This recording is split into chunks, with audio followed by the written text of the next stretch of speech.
ketetapan Allah tidak berubah. Umat ini ditakdirkan berpecah belah. Ini rahasianya.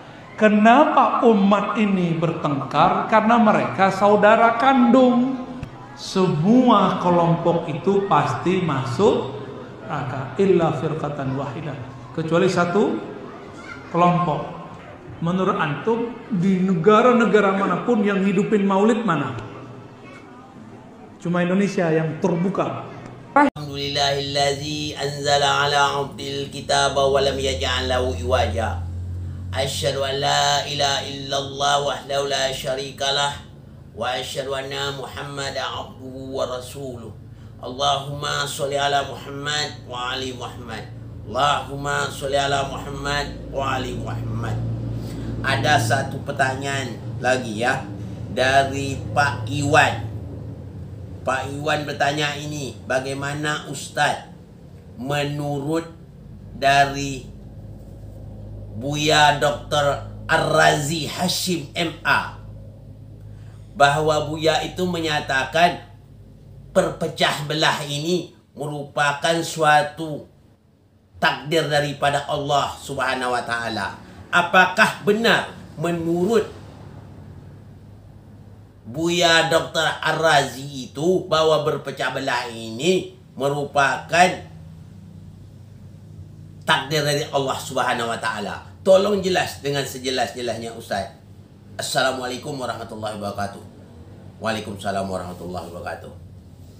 Untuk menjawab pertanyaan Pak Iwan ini, ya Pak Iwan ya, dengar baik-baik. Siapa saja yang mengatakan, baik dia seorang dosen, maupun seorang ustadz, maupun seorang kiai, maupun dia seorang profesor, maupun sekalipun seorang ulama mengatakan, berpecah belah ini merupakan suatu takdir dari Allah Subhanahu wa taala, jawabnya kita wajib tidak percaya. Kenapa kita tidak percaya? Karena pernyataan dia ini adalah batil, bertentangan dengan apa yang dikatakan oleh Allah Subhanahu wa taala. Coba Pak Iwan lihat ya. Coba Pak Iwan lihat di dalam surah Ali Imran ayat 103 yang bunyinya, A'udzu billahi minasyaitonir rajim. Bismillahirrahmanirrahim. Waqtasimu bihablillahi jami'an wa la tafarraqu waskuru nikmatallahi alaikum is kuntum ahda'an fallafa baina qulubikum fa asbahtum bi ni'mati ikhwana wa kuntum ala syafa ufratin minan nar fa anqadhakum minha kadzalika yubayyinullahu lakum ayatihi la'allakum tahtadun. Allah katakan, yang artinya, dan berpegang teguhlah kamu semuanya pada tali agama Allah. Janganlah kamu bercerai-berai. Ingatlah rahmat Allah kepadamu ketika kamu dahulunya masa jahiliyah bermusuhan, lalu Allah mempersatukan hatimu sehingga dengan kurnianya kamu menjadi bersaudara. Sedangkan ketika itu kamu berada di tepi jurang neraka, lalu Allah menyelamatkan kamu dari sana. Jadi Allah melarang kita wala tafarraqu. Wala tafarraqu itu apa? Jangan berpecah belah. Kalau kita berpecah belah apa? Kata Allah, kamu berada di jurang neraka. Kalau dahulunya zaman jahiliyah kita berada di jurang neraka, diselamatkan Allah dengan nikmat Allah. Dalam dijelaskan dalam Al-Quran yang jelas nikmat Allah sehingga kamu selamat, kata Allah. Kalau kita sudah jelas selamat, jangan kita bercerai-berai lagi, jangan berpecah belah lagi, berarti kita kembali kepada jahiliyah. Ini kita harus maklumi.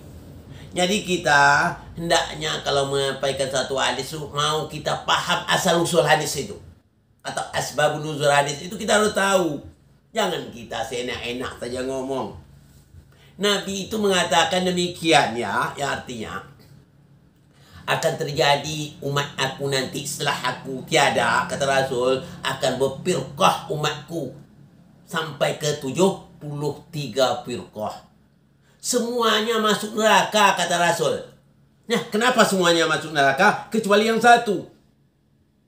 Yang satu itu siapa? Orang yang berpegang teguh kepada Al-Quran dan berpegang teguh pada Al-Quran dan berpegang teguh pada itrahku ahlul baitku, kata Rasul.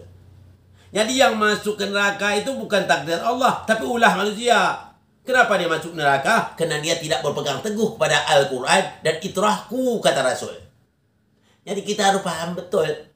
Jangan kita asal-asal saja. Jangan kita menisbahkan berpecah belah itu kepada Allah.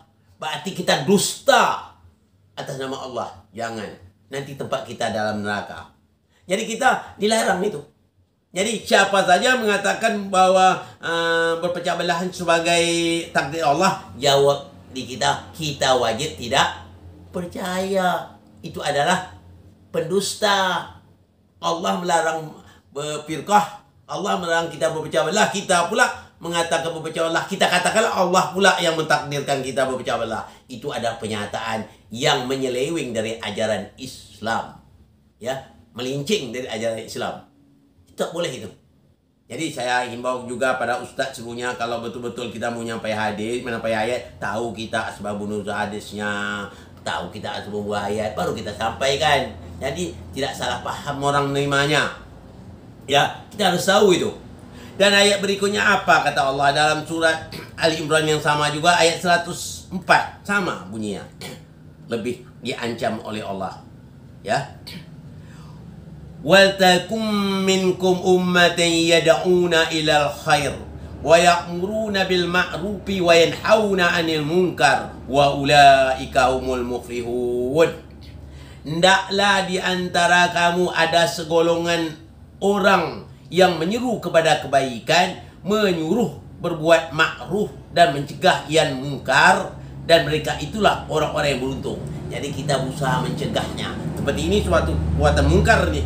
Saya menyampaikan ini untuk beri nasihat, jangan sampai terjadi ini. Suatu pekerjaan yang mungkar harus kita cegah, kita bina, ya, kita bimbing dia, jangan dia berbuat yang mungkar itu. Itu penting itu. Itu namanya bimbingan terpadu, itu sangat penting itu. Nah, itu kita luruskan dia, bukan karena kita sombong, bukan ya. Yang berikutnya ancaman Allah apa dalam ayat 105 lagi. Ini 105 Allah katakan juga yang berbunyinya wala takunu kallazi tafarraku wahtalafu min ba'di ma ja'ahumul bainat wa ulaika lahum azabun azim. Dan janganlah kamu menjadi seperti orang yang bercerai-berai, berselisih setelah sampai kepada mereka keterangan yang jelas, dan mereka itulah orang yang mendapat azab yang sangat berat dari Allah. Jadi kita dah tahu berpecah belah itu tak boleh, jangan kita buat lagi. Bertaubat kita. Jangan buat lagi. Kalau kita tahu juga, kita buat juga, itulah azab yang sangat berat dari Allah Subhanahu wa taala. Ya, khususnya untuk semua kita ini ya. Terpaksa juga saya nasihat juga untuk Buya Dr. Ar-Razi, sebagaimana yang kata Pak Iwan tadi, ada saya nasihat. Kenapa mereka itu masuk neraka? Ya, itu dia. Itu bukan satu takdir, ya. Ini Nabi, dijelas oleh Nabi, ya.